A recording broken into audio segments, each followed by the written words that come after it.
Welcome to Luca and Miguel. Enjoy the video. In this video, I will show how to make probiotic drink, only way. Start by sterilizing jars and utensils, then heat milk to just below boiling and cool to incubation temperature.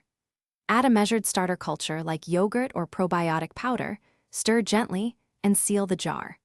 Maintain steady warmth and check flavor every few hours, then chill when desired tanginess is reached to stop fermentation and preserve probiotics for serving.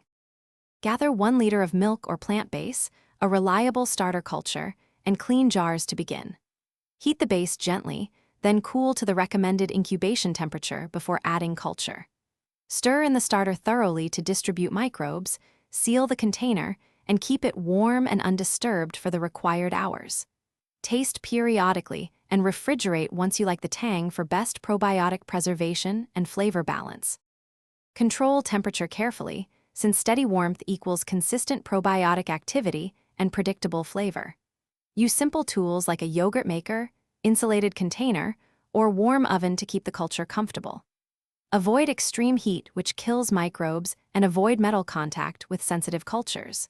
Keep a small log of temperature and hours for each batch so you can refine timing and texture until you achieve your preferred balance of Thanks for watching and please subscribe. It's the best investment you'll ever make.